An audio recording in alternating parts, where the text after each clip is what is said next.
Sebagai seorang muslim, harusnya kita nggak boleh ngeluh. Seringkali manusia mengeluh pada apa yang terjadi. Misalnya kayak ngeluhin cuaca yang panas, hari hujan, gaji yang kecil. Padahal apapun yang menimpa seorang muslim belum tentu itu keburukan baginya. Sebagaimana firman Allah Subhanahu wa taala, A'udzubillahi minasyaitonirrajim, Innal insana khuliqa halu'a. Sesungguhnya manusia diciptakan bersifat keluh kesah, lagi kikir. Al-Quran Surat Al-Marij ayat 19. Juga dijelaskan Allah Subhanahu wa taala di surat Al-Baqarah 216, Kutiba alaikumul qitalu wa huwa kurhul lakum wa asya'an takrahu syai'an wa huwa khairul lakum wa asya'an tuhibbu syai'an wa huwa syarrul lakum wallahu ya'lamu wa antum la ta'lamun. Yang artinya, diwajibkan atas kamu berperang, padahal berperang itu adalah sesuatu yang kamu benci. Boleh jadi kamu membenci sesuatu, padahal ia amat baik bagimu. Dan boleh jadi pula kamu menyukai sesuatu, padahal ia amat buruk bagimu. Allah mengetahui sedang kamu tidak mengetahui. Dari sini, tidak seharusnya seorang muslim mengeluh akan kehidupannya karena ia berpikir berlebihan. Maka ia sendiri tidak akan pernah sanggup jika menghitung kenikmatan yang telah ia rasakan selama ini. Kenikmatan yang diberikan oleh Allah Subhanahu wa taala yang tidak akan pernah sanggup dihitung oleh siapapun. Dengan banyaknya kenikmatan selama ini tidaklah pantas kalau kita nggak bersyukur. Nggak pantas kalau kita masih mengeluh. Allah juga ngingetin kita. Ngingetin bagi orang-orang yang tidak bersyukur dan kerjaannya ngeluh. Pada Al-Quran Surat Ibrahim ayat 34.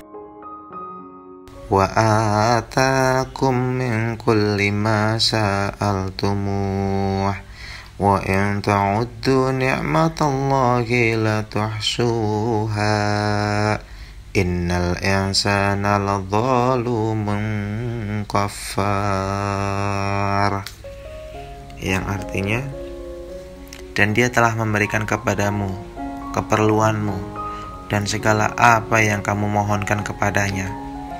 Dan jika kamu menghitung nikmat Allah, tidaklah kamu dapat menghinggakannya. Sesungguhnya manusia itu sangat zalim dan sangat mengingkari nikmat Allah. Dari sini kita ketahui Allah nggak suka pada hambanya yang ngeluh. Sebagaimana hambanya yang tidak pernah putus diberikan kenikmatan. Bahkan setiap helaan nafas, maka hendaknya dengan itu kita selalu bersyukur. Kalau terdapat suatu musibah, harusnya kita mensyukurinya, karena jika kita bersabar dalam menghadapinya, maka dosa kita pun akan diampuni. Kalau kita ngeluh, hanya menjadikan penyebab hati gelisah. Rasulullah SAW pernah bersabda, tiada suatu musibah pun yang menimpa seorang muslim melainkan dengannya Allah hapuskan dosa-dosa kecil darinya, sampai-sampai sebatang duri pun yang menusuknya. Dan Allah juga berfirman di Al-Quran Surat Ali Imran ayat 200, Ya ayyuhalladzina amanu isbiru wasabiru warabitu wattaqullaha la'allakum tuflihun. Hai orang-orang yang beriman, bersabarlah kamu dan kuatkanlah kesabaranmu, dan tetaplah bersiap siaga, dan bertakwalah kepada Allah supaya kamu beruntung. Di sini Allah telah berjanji memberikan pahala yang besar pada mereka yang bersabar dan tidak berkeluh kesah tentunya. Maka bersabar juga merupakan cara agar hati tenang dalam kehidupan. Sebagaimana firman Allah Al-Quran surat Al-Baqarah ayat 155.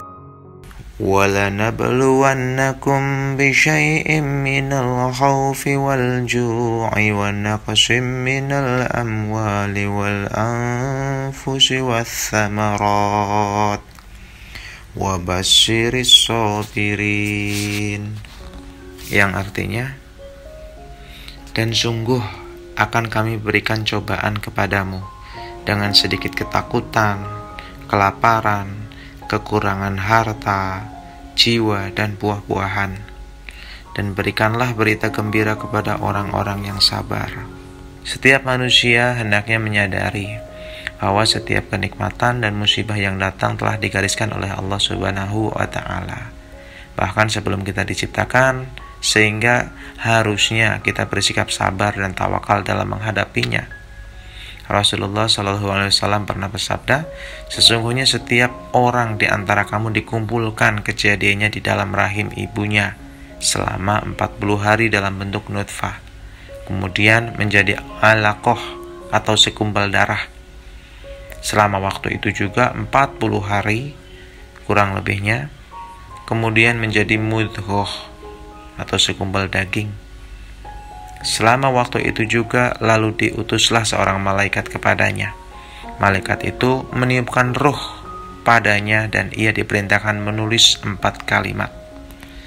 Menulis rizkinya, ajalnya, amalnya, dan nasibnya. Nasib celakanya atau keberuntungannya. Hadis riwayat Al-Bukhari dan Muslim. La yukallifullahu nafsan illa wus'aha laha makasabat wa 'alaiha maktasabat Rabbana la tu'akhidna in nasina aw akhtana Rabbana wa la tahmil 'alaina isran kama hamaltahu 'alal ladzina min qablina Rabbana wa la tuhammilna ma la taqata lana bih wa'fu 'anna waghfir lana warhamna anta maulana fansurna 'alal qaumil kafirin. Artinya, Allah tidak membebani seseorang melainkan sesuai dengan kesanggupannya. Ia mendapatkan pahala dari kebajikan yang diusahakannya dan ia mendapatkan siksa dari kejahatan yang dikerjakannya. Mereka berdoa, "Ya Tuhan kami, janganlah Engkau hukum kami jika kami lupa atau kami bersalah. Ya Tuhan kami, janganlah Engkau bebankan kepada kami beban yang berat sebagaimana Engkau bebankan kepada orang-orang sebelum kami. Ya Tuhan kami, janganlah Engkau pikulkan kepada kami apa yang tak sanggup kami memikulnya. Beri maaflah kami, ampunilah kami, dan rahmatilah kami. Engkaulah penolong kami, maka tolonglah kami terhadap kaum yang kafir." Al-Baqarah 286.